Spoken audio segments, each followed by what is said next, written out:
Meet Dr. Lois Lee. When she found 11-year-olds working as prostitutes in Hollywood, she took them home. She built the first drop-in center, ran street programs across the West, and created a world-class home for kids nationwide. Dr. Lois Lee didn't just start a movement, she's rescued over 17,000 kids from sex trafficking. Now she's pulling back the curtain so you can meet the kids who changed her life and hear the truths no one else will tell. Welcome to the Dr. Lois Lee Show. Hello, I'm Dr. Lois Lee, and today I have Nancy with me. Nancy lived in the Children of the Night shelter home many years ago, and let's see what she's doing today. Hi, Nancy, welcome. Hi, Lois. How are you? I'm good, and you? I'm great. It's a beautiful day today. So tell me what you're doing now. I am a mother of two. I have my full-time job, which is I'm a Teamster and I work for the union, which is great. I also have a little business that I do on the side where I work for attorneys and private investigators and genealogists and helping to locate missing heirs for estates and probate cases. I have two beautiful children, a daughter and a son. One of them just graduated from college, and she is going to go on to do her PhD. And then I have a son who just joined the Ironworkers Union and about a year ago, and he's on his way to becoming an electrician in the electrician union. Wonderful. What did your daughter major in? She majored in chemical engineering. Wow. Yeah, and actually she was a Jacob Scholar, which is, she got a full ride for 4 years. Everything was paid for, and only 10 people in the whole world get this scholarship. Wow, how impressive. So what is life like for you today? Life today is pretty normal comparative to how it used to be. I'm just doing the adult thing, being a mom, loving my life, working, taking care of my animals. I ride horses, and it's my passion on the side, and running my business. And so let's go back and talk about how we met. Oh gosh, that was such a long time ago. Yes, it was. We met through circumstances that were probably not the best. I was a young girl who got into some situations that we are probably going to talk about. And I ended up connecting with you. Mm-hmm. But how did we meet? How did we connect? Do you want me to tell you the whole story? Yeah, I do. I mean, I want you to tell our audience the whole story because people just don't know. Yeah. So let's see. I'll start from the beginning. I lived with my mom. I was a very independent child. I didn't have a lot of support in my family. I didn't have anyone there for me that was guiding me through life or telling me how to do it. And I ended up in high school going to a continuation high school in my city.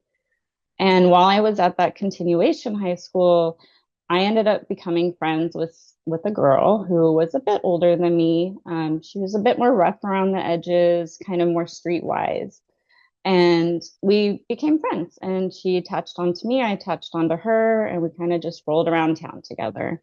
One day, she was at school and I hadn't been there. And these two guys, they just decided to show up at school and they started talking to her. And when they started talking to her, they just pretended like they were normal guys that were like interested in her and wanted to be around her. And they ended up inviting her to a party. And when they invited her to that party, she invited me. I remember us calling both of our parents and telling them that we were going to spend the night at each other's houses, and lied to them, And we took the bus, jumped on the bus from school. We ended up going to this other town where they were having this party. And I remember walking in, and it was these two girls that were sitting there, and they were kind of dressed a little bit interestingly. And then there was these two guys, and I met them, and things were fine. Immediately, they asked us if we wanted alcohol and drugs. That was the first question.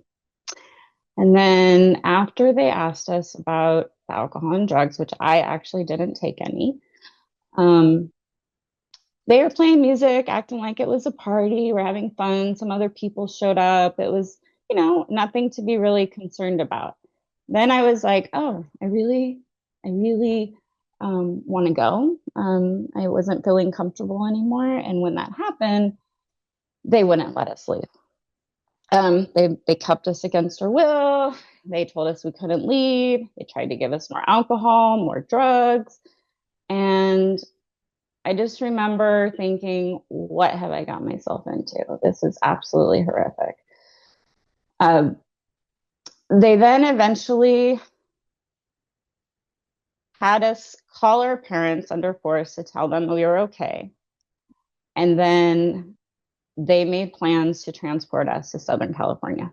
Mm-hmm. And how Yeah. was that? That was by car or? It was by vehicle, yes. We took the vehicle down I-5, and I don't exactly remember where we ended up. I think it was Hollywood Were you first. excited about that or were you already scared?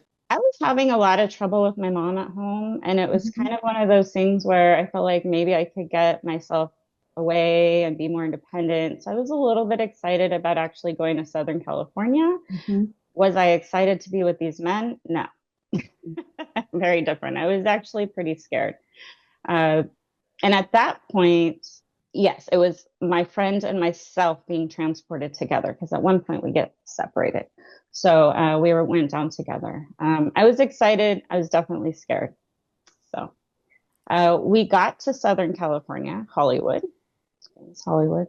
And immediately they had us get our nails done. They bought us skimpy little outfits and they took us to the streets and they put us with a beat wife. This is somebody who would be kind of married to the pimp already. They're a working girl, and then they kind of guide and mentor the the younger girl or the ones that come in, and they make it so they can't leave, and they watch them, and they do all these things. So I was paired with a girl, one of the working wives down there, and we would go out to the street. Sometimes she would leave, sometimes she wouldn't. And there were plenty of times where I didn't even want to be out there. So I would like run into FedEx and try to just hide and do things like this. But there were times when I absolutely had to participate and I could get very much abused or hurt or, you know, tortured when I get back if I didn't have the money to give them.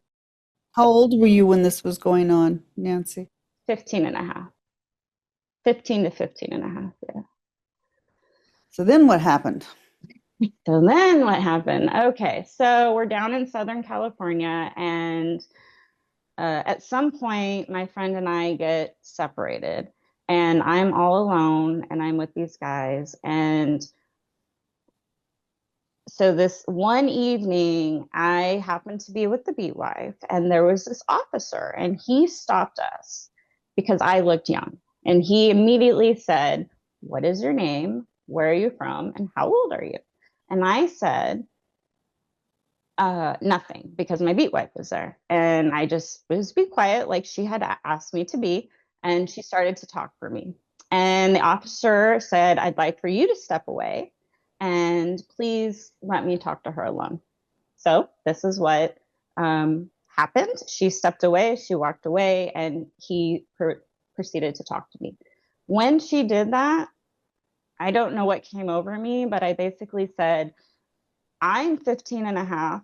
I have been taken against my will. My parents have no idea where I am, and I want to go home. Can you arrest me?" And the officer at first was hesitant and he didn't want to arrest me. He wanted to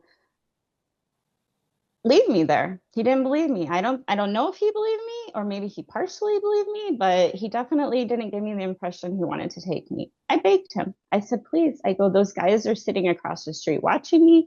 The beat wife is here. I don't want to go back and get tortured. Could you please just arrest me?" And he did. He put the cuffs on me and he put me in the back of the car. And took you to the Hollywood police station? Yes, he took me to the Hollywood precinct.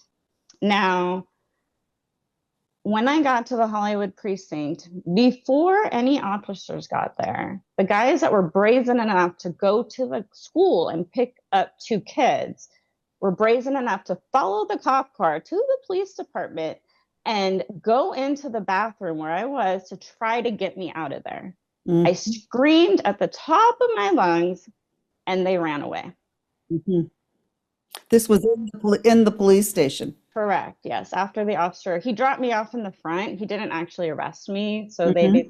he dropped me off and he said, good luck. Okay. That was fine. He did his job. But when the two guys, the two pimps, when they followed me into the bathroom, there was nobody in the police department. I screamed, they left, the officer came out, and then he just said, hey, you got to wait outside. Please, I was dressed like a hooker. He just thought I was some walking girl needing help or going to the bathroom, whatever. I'm sitting outside. It's 2 o'clock in the morning. Uh, an officer who I will never forget comes up and he asked me, what are you doing here? And I said, I'm 15. I'm from Northern California and I really want to go home. And I have no idea what to do. I was brought here by these two men who have done horrible things to me and my friend who I've been separated with, and I just need some help. And he pulled out this card. He gave me this business card for Children of the Night, and he told me to give him a call. And I You did. called from a payphone? The payphone right outside the precinct. And then I what happened? said, now that's dating me. So um, what happened when you made the call?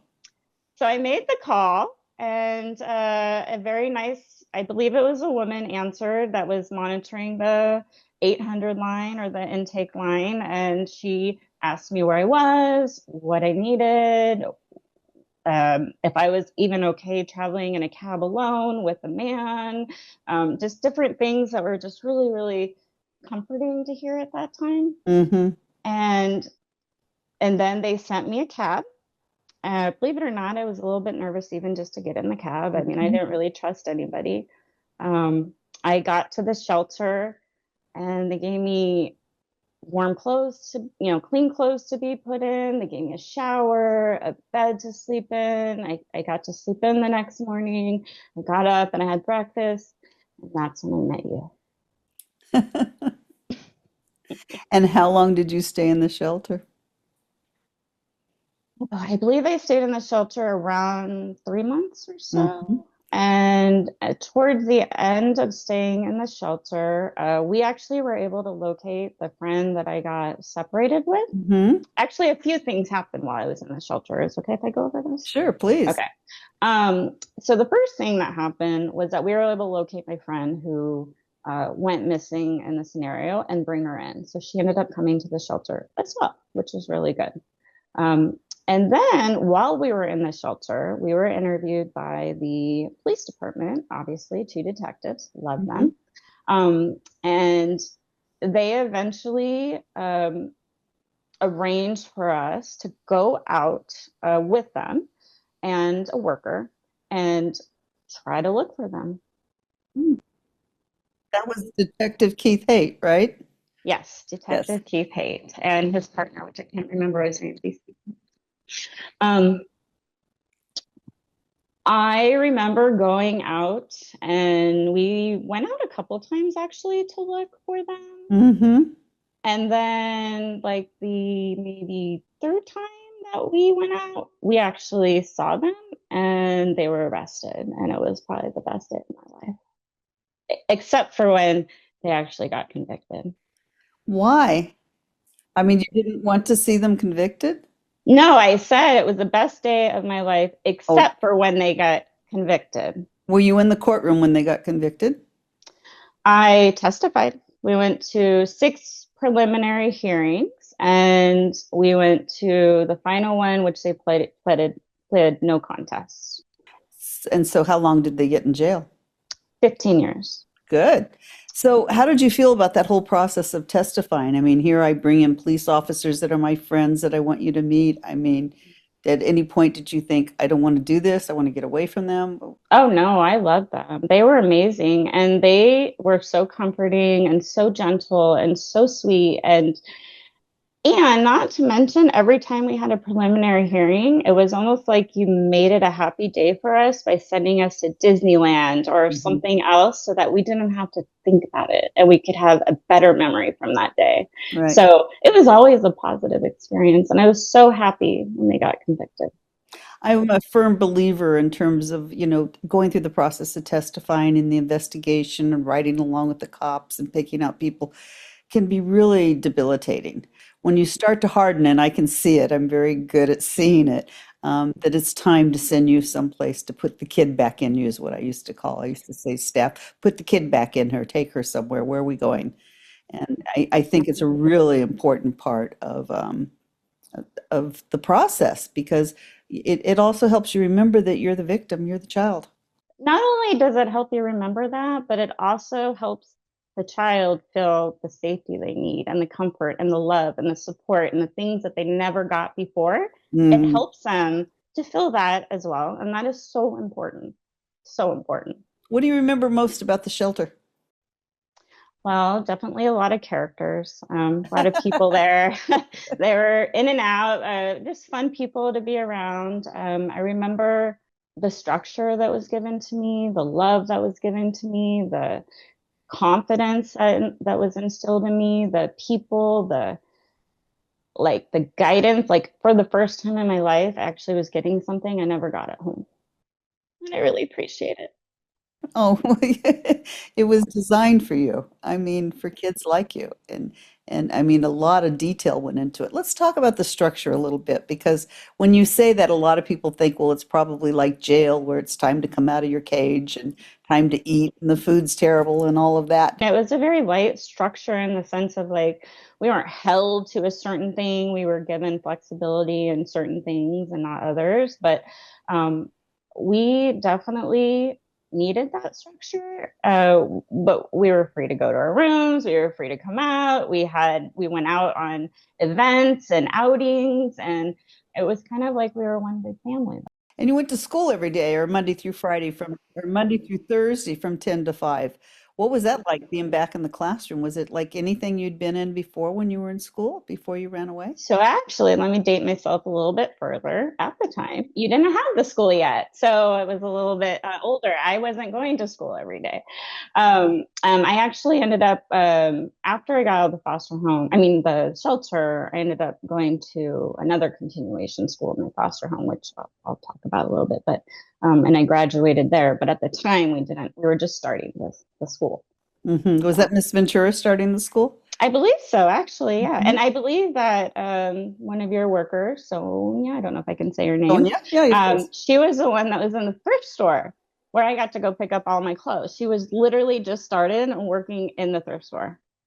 Oh, she worked in our thrift store. Yeah, that was like really a hard thing to operate where we had all these donations come in and we tried to resell them. It just became another business that was a nuisance. Yeah, but it was nice because I got to pick out my clothes that first day and do all that stuff. I felt like I was a queen. I got to go shopping. I was brought there under circumstances that weren't the best circumstances, Hmm. but I wouldn't change it for the world, Hmm. because it really has made me who I am today. And I'm so thankful. Well, you had to do the work. We did the lifting, you did the work.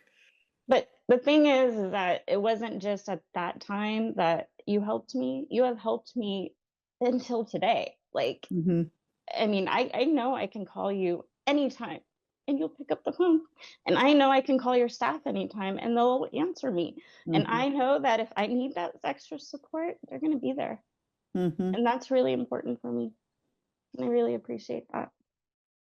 So we have the scholarship program now that the committee that determines scholarships are all alumni. And you have children that are going to college that may need that assistance. And so you have an opportunity to register because the scholarship program is only for children of the night kids Hmm. and their children and their grandchildren and any of the heirs. So we're starting a registry so we can register your kids' names and their birth certificates. So if anything ever happens to you, and they can register theirs too, that money will be available for their scholarships. And the determination is always made by other alumni. And I hope that you'll consider being on that board one day.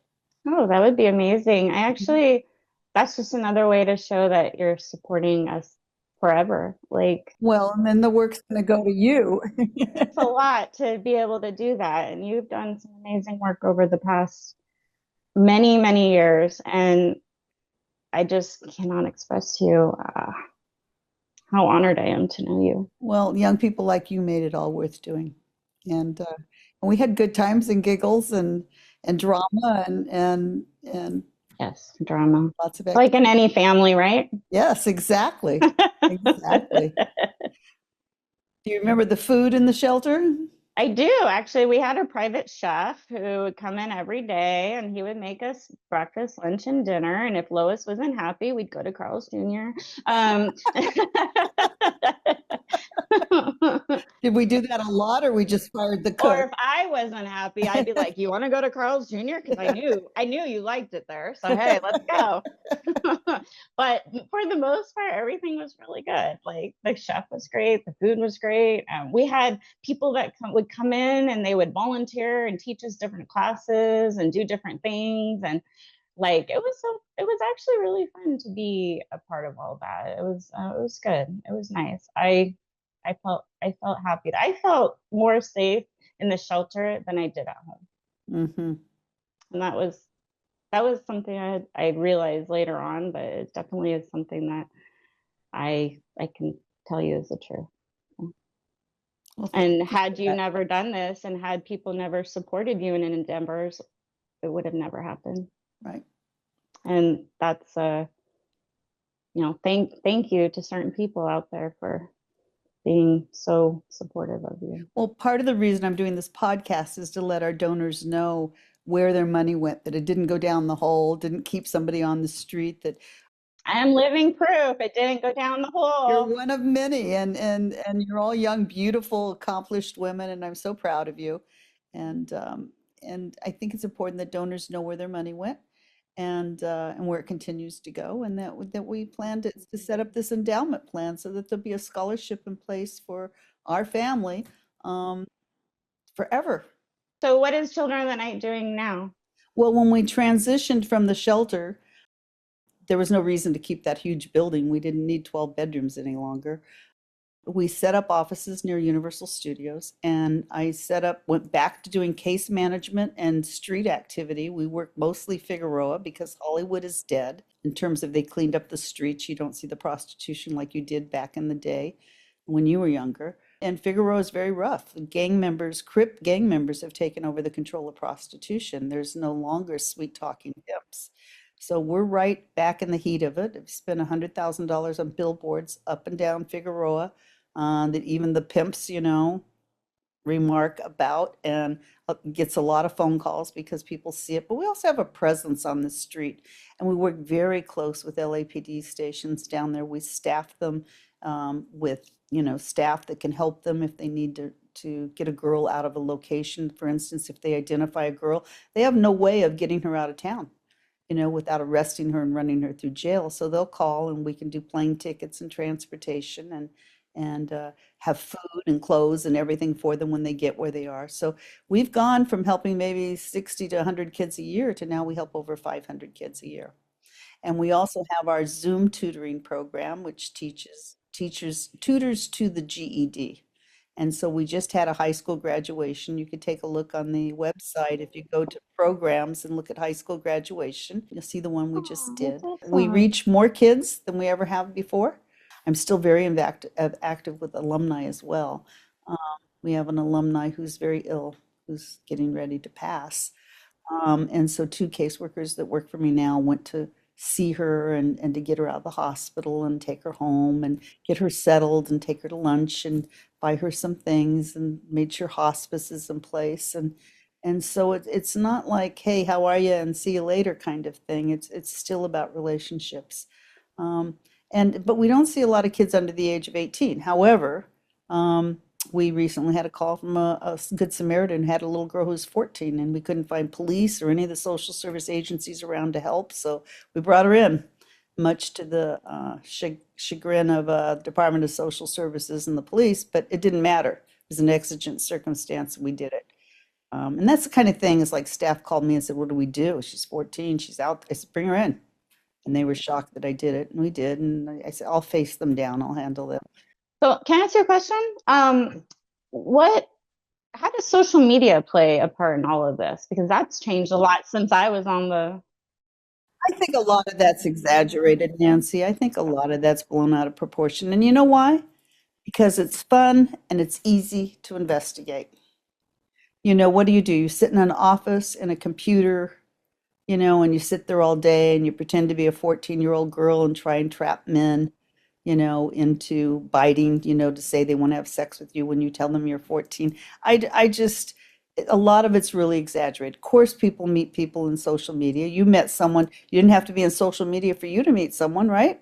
No, what I'm saying is, how has it changed from when I was young, where it was the girls on the streets, to social media today? I mean, are they hiding behind, like they're not on the streets anymore? Are They they are on the online? streets. They are on the streets. They're on the streets and they're on Figueroa and they're in very rough, rough areas. Things in New York, Baltimore, I mean, all over. The streets are, Figueroa used to be what the pimps, the Hollywood pimps used to call Punishment Row. It's that bad. It's very dangerous. It's in that way, it's the girls are trapped and they're controlled by gang members. Are they using social media to pick up customers? No, they're on the streets. And with, even the police abandoned using, social media or advertising, online advertising as a technique to arrest men because the fact is so much of it was dirty phone calls and nobody ever called. Where if you go out on the streets, that's where the action is. And so a pimp's going to put a girl on the streets. If she gets a call from a advertising online ad or from social media, fine, she could go. But that's also dangerous and tough for a pimp to control because what does he do once she goes into someone's apartment where he can monitor what's happening on the streets? So I True, think that a lot of it's blown way out of proportion. Yes, kids meet bad people. I think the big issue today is drugs. Kids are getting drugs through social media. And definitely. then the drug addicts will do whatever they have to do to get their drugs, and that's certainly understandable. And And that's a big problem today. So, yeah, I mean, so it's changed. It's not like, there's not that many kids working in hardcore prostitution in the United States that to justify a lot of money and a lot of agencies. Drugs are really, the drug intervention is something that really needs to be developed. yeah, there's definitely a lot of things that need to change, especially probably starting with policy and starting with our government. We won't go there. That's a can of worms. Tell me, what would you say to Congress if they were to ask you? You've been there, that happened to you. What would you tell us to do? What do we need to know in order to change the world, to make better laws? Well, first, they need to get out and see it firsthand for themselves. And they need to get out of their offices, off their butts, and start talking to the people that are dealing with this every single day. Because they're not the ones dealing with it. They're the only ones pretending they know what it's about and then telling people what to do. So they need to step into the position and really truly understand what is going out there with these children. Good answer. Good answer. Thank you so much for joining me today. I look forward to spending more time with you. Anytime. I love hanging out with you. Okay. Thank you. See you soon. Thank you for walking beside me and never giving up on America's children. Please like and subscribe to this podcast. There are a lot more to come.